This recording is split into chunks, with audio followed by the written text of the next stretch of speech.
제가 화순군청에 넣은 민원을 그대로 읽어드릴게요. 정율성에 관한 이야기입니다. 정율성, 강조 정율성. 제목, 화순 능주초등학교의 정율성 벽화 즉시 없애주십시오. 대한민국 초등학생들은 올바른 국가 정체성을 배울 의무와 권리가 있고, 지역사회와 교육기관은 올바른 국가 정체성을 가르칠 의무가 있습니다. 그런데 화순군청은 이를 무시하고 능주초등학교에 6.25 전쟁 당시 마오쩌둥을 찬양하고 대한민국 군인과 유엔군을 죽이라는 팔로우 행진곡을 작곡한 정율성 벽화를 설치했습니다. 100만 명의 인명피해와 목숨을 바쳐 자유대한민국을 지키다 전사하신 14만 명의 대한민국 군인과 4만 명의 유엔군의 고귀한 희생 앞에 이게 무슨 역적 행위입니까? 화순군청은 깊이 반성하고 당장 정율성 벽화 없애길 바랍니다. 전국에서 능주초등학교의 벽화를 없애라는 항의 전화가 빗발치고 있습니다. 교직원분들이 많은 스트레스를 받고 있고, 교장 선생님께서도 정식적으로 철거 요청을 했으니 하루속히 날짜를 잡아서 없애주시길 바라며 벽화 철거에 대한 정확한 답변 바랍니다. 이렇게 보냈습니다, 여러분. 그래서 답변은 9월 15일까지가 처리 예정일이에요. 그 전에 여러분이 도와주실 일이 있습니다. 자, 메모해주세요. 화순군청에 전화 부탁드립니다. 061 화순군청에 여러분들께서 전화 좀 부탁드릴게요. 강성남 주무관님이시고요. 전라남도 화순군 문화예술과 강성남 주무관님. 061 담당자예요. 이 벽화 담당자. 061 379 3816 061 379 3816 정율성 벽화 즉시 철거 바란다라는 전화 먼저 좀 많이 좀 해주세요. 그 민원 듣고서 결정을 더 빨리 내리겠죠. 여러분, 저의 답변은 9월 15일날 답변이 올 예정입니다. 여러분들께서 화순군청의 담당자에게 전화 부탁드립니다. 정율성 벽화 철거하라. 이게 말이 됩니까? 네? 마오쩌둥을 찬양하고 6.25 참전 용사들을 죽이라고 한 팔로우 행진곡을 작곡한 정율성 벽화가 대한민국 땅에 있는 게 말이 됩니까? 안 됩니다. 방공을 넘어나서 멸공입니다. 멸공! 이거 대한민국 땅에 있을 수 없는 일입니다. 정율성 벽화 하루라도 빨리 즉시 철거해야 하고, 화순군의 능주초등학교 학생들을 모욕하지 마십시오. 왜 이 아들을 속입니까? 이 순수한 아이들에게 왜 속입니까? 정율성을 독립운동가라고만 가르치면 말이 되겠습니까? 이 사람이 마지막 생애까지 한 일이 뭡니까? 공산당 선동입니다. 공산당 선동. 중공의 공산당이 행복을 준다. 잔인한 인권 말살. 중국 공산당이 인민의 행복을 준다. 너희들 공부하게 해주고 너희들을 행복하게 해주는 것은 중국 공산당이다. 이런 선전선동 동요 만든 자가 정율성이에요. 그걸 우리 아이들에게 외워서 부르게 합니까? 정말 나빴습니다. 이거 당장 깨부셔야 되죠. 그래서 여러분들께서 이번 주에 화순군에 전화 좀 부탁드릴게요. 담당자에게 전화 한 번씩 꼭 좀 부탁드립니다. 그래서 아마 주무관이 이 민원을 처리하는데 좀 더 신속하게 할 거라고 봅니다. 그리고 네, 감사합니다, 대표님. 그리고 제가 4개의 초등학교에 이렇게 전화를 한 후에 한 일은 정율성 동요대회 없어져야 되겠죠? 그래서 정식적으로 방송통신위원회에 광주 MBC 정일성 동요대회 폐지하라고 민원을 넣었습니다. 네, 이것도 여러분들 전화를 같이 해주시면 감사하겠습니다. 이것도 지금 담당자가 배정이 됐는데요. 방송통신위원회 사무처 방송정책국 지상파 방송정책과 김정원 주무관님께서 담당을 처리를 맡으셨고요. 네, 이분은 지금 제가 전화번호가 출력이 안 됐네요. 아, 연락처가 있네요, 여기. 서울에 계시네요. 그러면 방송통신위원회에 김정원, 네, 제가 직책이 주무관인지는 확실히 모르겠어요. 보통 담당자가 주무관이긴 하시는데, 일단은 김정원 02-2110-1425 02-2110-1425 정일성 동요대회 담당자입니다.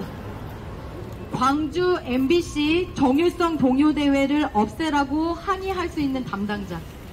그래서 광주 MBC 주최의 정일성 동요대회 영구 중단해 주십시오 라고 제가 민원을 정식으로 신문고에 넣었고, 당연히 중단돼야 되죠. 이 동요대회 뒷배경이 누굽니까? 네? 공자학원입니다. 공자학원이 어떤 곳입니까? 6.25 불법 남침을 항미 원조 전쟁이라고 가르치는 곳입니다. 미국의 침략에 대항해서 우리가 싸워준 거다. 우리는 정당했다. 북한의 어린이들이, 중국의 어린이들이 항미 원조 전쟁이라고 배우고 있습니다. 6.25 전쟁에 대해서. 이게 말이 됩니까? 이거 공자학원하고 손잡은 이 MBC 주체에 국가 세금이 또 들어갔어요. 이 동요대회가 국가 세금까지 들어간 대회입니다. 지원까지 받아가지고 우리 아이들에게 공산당 찬양 동요를 부르게 만들고, 공산당 선동 사상가 중에 한 명인 정일성을 존경하게 만들고, 그 뒷배경인 공자학원. 공자학원과의 교류가 중국과의 교류입니까, 여러분? 네? 세계 우방국가에서 중공 간첩 스파이 기관이라고 해서 공자학원 다 퇴출시키고 있습니다. 대한민국은 공자학원 퇴출 안 시키고 있습니다. 윤석열 뭐합니까 지금? 왜 공자학원 퇴출 안 합니까 당장? 퇴출 안 하니까 이런 짓거리를 공자학원이 하고 있는 거 아닙니까? 대한민국 초등학생을 상대로.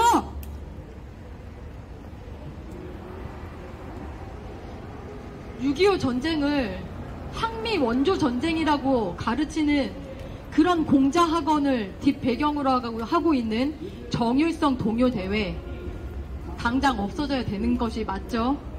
네? 중공 스파이 기관 공자학원은 즉시 퇴출돼야 됩니다. 공자학원 퇴출하라! 공자학원 퇴출하라! 중공 스파이 기관 공자학원 퇴출하라! 우리 아이들에게 어떻게 6.25 전쟁을, 북계의 불법 남침이 사실인데 이거를 항미 원조 전쟁이라고 가르칠 수 있습니까? 네? 목숨 바쳐 이 대한민국을 지킨 군인이 18만 명이 전사하셨습니다. 18만 명. 이거는 집계된 명수고 더 많겠죠. 네? 네, 인명사상 100만 명입니다. 6.25 군인분들 인명피해 78만 명입니다. 그런 전쟁을 어떻게 이렇게 왜곡시킬 수 있습니까? 어떻게 교육부가 이런 걸 검열을 안 할 수 있는 것입니까? 여러분, 더 웃긴 게 뭔지 아세요? 제가 정일성 동요대회에 참전했던 초등학교 선생님들한테 적어도 적어도 정율성이 되는 손, 야, 잡지 마! 야, 잡지 마! 잡지 마! 아따, 전라도란 게! 어메, 전라도 환장하겠네! 개 씨발 빨갱이들 환장해버려! 아, 전라도 환장해버려! 아, 전라도서 왔단 게! 홍어조시란 게! 아, 김대중이한테 쏘가가지고 홍어조 뜯던 게! 잘하시는 거예요. 어디 우리나라한테 그렇게 젊은 사람이 욕을 먼저 했잖아요. 먼저 시비 걸었다고. 먼저 욕을 하고 지나갔잖아. 그래 내 몸 잡지 말라고 성추행이야. 왜 먼저 욕하고 다녀? 아따 님이 전라도란 게. 야 임마 야 임마. 전라도 가면 네가 뭐 홍어젓 거지란 게 홍어젓. 어메 님이 씨발. 왜 전라도를 덜 먹여? 전라도란 게 내가. 씨발 전라도란 게. 잘났다 이 전라도 놈아. 그래 나 전라도란 게 간첩이란 게. 은혜 간첩. 친일파 새끼 대대중이 대대중이 간첩. 빨리 가지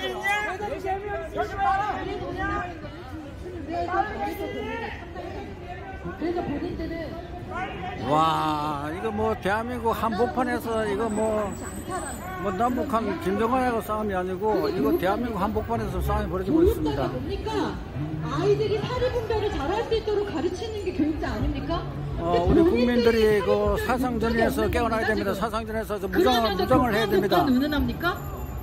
이렇게 공산사상을 주입하는지 아닌지도 말을 똑부러지게 못하는 분들이 교육자 맞습니까? 그렇네. 그러면서 교권 합니까? 네? 시간이 없다. 그래. 시간 내봅시다. 대한민국 체제를 무너뜨리는 사람들도 분별하지 못하는 분들이 교육자가 맞습니까? 한국에서 사상적인 버릇가지고 이거 뭐 그러면서 전쟁입니다. 핑계 댑니까? 시장이 하라고 했으니까. 전쟁에서 이겨야 되죠. 광주시장이 공부해서 이겨야 되는데. 시장이 했으니까 지방자치 단체 사업으로 관광 사업으로 정일성 동요대회 열었으니까 우리는 따른 것 뿐이다. 그래서 우리는 잘못이 없다. 그게 책임감 있는 소리입니까? 네? 정말 무책임합니다. 교육자로서 때려쳐야죠. 그러면 스스로 때려치십시오. 정일성 음악가가 잘못된 사람이라고 말도 못할 정도의 교육자라면 때려치십시오. 이게 이념 싸움입니까? 이념 싸움? 지금? 아이들에게 이념 싸움 시켜주고 싶지 않다라고 하는 그게 말이 맞습니까? 교육자가? 사상전인데 좀 더 왔다 갔다 하게 머리 여러분, 되는데 왔다 갔다 하고 6.25 전쟁 당시에도 천막 교실이 있었던 거 아십니까? 전쟁이야. 그런 총알이 빗받치는 그런 상황 속에서도 이승만 대통령님께서는 교육의 끈을 놓지 않으셨습니다. 그 상황 속에 혼란스러워할 아이들에게 이 상황을 똑바로 직시하도록 교육을 하셨던 분이 이승만 대통령님이십니다. 그때 당시에 교과서도 있었습니다. 그 교과서에 실린 내용을 여러분들께 알려드릴게요. 교육자분들 정신 차리세요. 전쟁 중에도 천막 속에서 아이들에게 올바름을 가르친 대한민국입니다. 그렇게 나약한 정신으로 우리 아이들에게 뭘 가르칠 겁니까? 정일성이 반역자라고 가르치지도 못할 수준의 교육자면 대한민국 어떤 방향으로 가야 됩니까? 도대체 정일성조차도 올바르게 비판하지 못하는 교육자라면 이 대한민국 어디로 가야 됩니까? 공자하고 여기 다 들어가니까 좀 멀리 가서. 자, 지금 6.25 당시 교과서입니다. 피난 시절에도 언제 죽을지 모르는 그 때에도 이렇게 아이들을 위해서 교과서를 만들었습니다. 정부가. 자, 이 내용에 이 교과서의 마지막 가장 뒷페이지입니다. 가장 뒷페이지를 제가 읽어드릴게요. 자, 선생님들이 지도할 때 주의 내용을 담았어요. 아이들을 가르칠 때 주의해야 할 사항을 명확하게 명시했습니다. 지도상 주의의 취지. 자, 이 교과서를 만든 취지를 명확하게 써놓습니다. 왜 피란을 하였을까? 이 책은 정든 고향을 버리고 집을 떠나게 된 까닭을 지난 8년 동안의 남한과 북한의 실정으로 표현하였다. 오랫동안 서로 그리워하며 오로지 국토 통일만 원하고 있다가 이번 사변으로 말미암아 다시 만난 우리 결에는 북한 꼭두각시와 그 무리 준공에 대하여 새로운 적개심을 북한 꼭두각시라고 표현했습니다. 북한은 꼭두각시. 그 무리 준공에 대하여 새로운 적개심을 돋을 것이다. 이런 의미에서 우리 결에는 무력전에 앞서 사상전으로 이겼다. 이 점에 특히 유의하여 주시기 바란다. 어떤 사상? 자유민주주의 체제가 옳다라는 사상, 자유시장 경제체제가 옳다라는 것. 그 다음에서 요함. 첫 번째, 해방 당시의 우리나라. 두 번째, 신탁 통치 반대. 세 번째, 북한 동포의 월남. 네 번째, 대한민국 정부 수립. 다섯 번째, 6.25 사변 국토의 통일.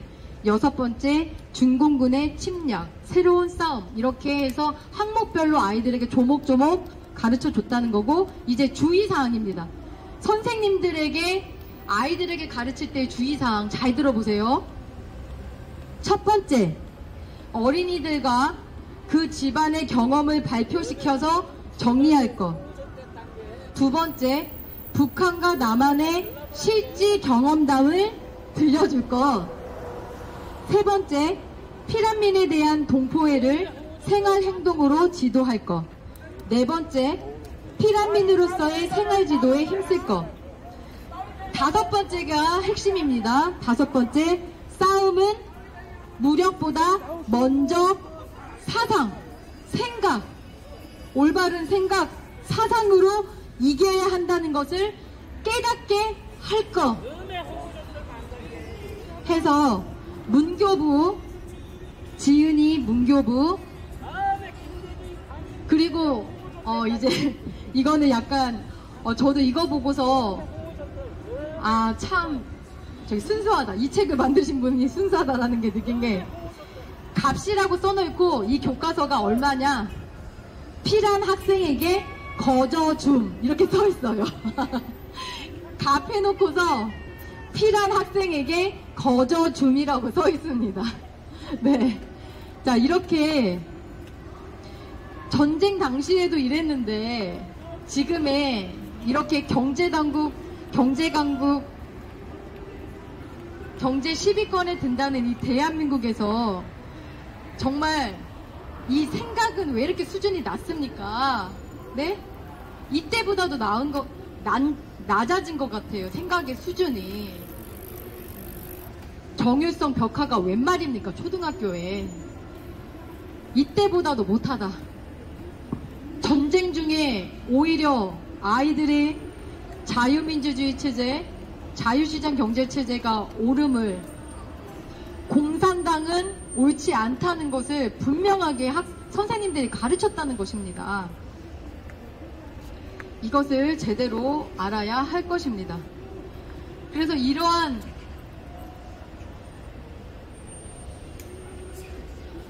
지금 공산 세력들이 계속해서 대한민국을 올바른 길로 가지 못하도록 하는 그런 모략 중에 가장 큰 사건이 있었죠. 가장 큰 사건. 대한민국의 부정부패를 일삼는 자들, 저 두께를 추종하는 자들, 준공의 꼭두각시 노름하는 자들, 법조 카르텔, 언론 카르텔, 썩어빠진 언론 카르텔, 법조 카르텔, 민주노총 다 합세해서 일으킨 사건이 바로 뭐다? 박근혜 대통령님의 탄핵 정변. 그들이 일으킨 것이 박근혜 대통령님의 불법 탄핵 정변이었다. 그런 자들이 싸그리 다 같이 난동을 부려서 일으킨 사건. 이거 국민들이 당한 것입니다. 네? 잘못된 기사, 잘못된 선동으로 국민들이 이러한 대한민국을 무너뜨리는 세력들로부터 당한 사건. 이제 이걸 알고도 가만히 있어야겠습니까? 네? 가만히 있으면 안 되죠. 왜냐? 이 자들이 지금도 대한민국을 무너뜨리는 일을 열심히 하고 있습니다. 자기 나름대로 악한 일을, 대한민국 무너뜨리는 일만 골라 찾아서 지금도 하고 있습니다. 이런 자들을 싹 다 처벌할 수 있는 게 뭐다? 탄핵 정변에 가담한 자들 싹 다 처벌하고 깜빵에 쳐넣어야 되는 것입니다. 그것이 우리 미래세대 아이들을 위한 길입니다. 우리 아이들 앞에 부끄럽지 않은 일입니다. 여러분, 2017년 헌법재판소, 헌법의 가장 마지막 보루라고 하는 헌법재판소의 판결이 지금 엉터리였다는 것이 박근혜 대통령님의 대법원 판결로서 다 밝혀졌습니다. 왜냐? 헌법재판소의 판결과 대법원 판결이 일치하지가 않아요. 왜냐? 엉터리로 졸속으로 3개월 만에 판결을 내렸기 때문에 헌법재판소의 판결 내용이 대법원 판결과 매우 다릅니다. 그러면 그때 당시에 헌법재판소 판사들, 그 엉터리 판사들, 양심불량 판사들, 공정하지 못한 재판을 한 판사들 어떻게 해야 됩니까 지금? 네? 부끄러워야 되죠? 부끄러워야 됩니다. 활동은커녕 부끄러워서 얼굴도 들이내미지 말아야 됩니다.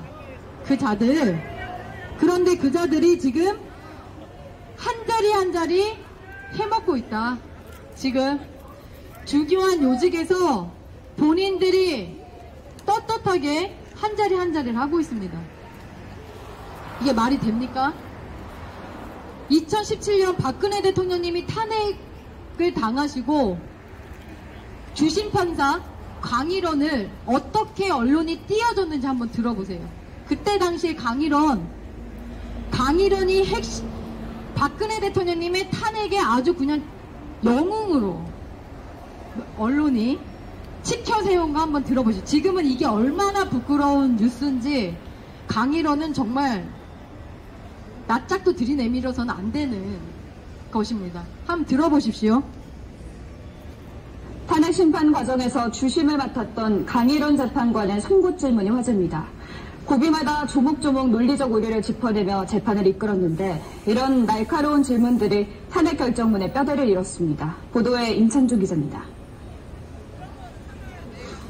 지난달 9일 탄핵 심판 주심 강일원 재판관이 박근혜 전 대통령 측 논리의 허점을 캐들어갑니다. 정인의 문건 보도 이후에 피청구인께서 이 청와대 자료 외부 유출은 국기문란 행위다라고 강력하게 말씀하셨거든요. 그래서 감찰도 있었던 것으로 아는데 그 이후에도 많은 자료가 나갔단 말입니다. 그 부분은 어떻게 가능했던 것인지, 대통령의 공약을 시행하는 좋은 사업이었는데 왜 경제수석이 그렇게 증거를 인멸하고 위증을 지시하고 했던 건가요? 최순실의 지인이 운영하는 회사를 박 전 대통령이 다른 기업에 추천한 이유가 그 업체의 기술력이 좋다는 보고 때문이라는 주장에 의문을 제기합니다.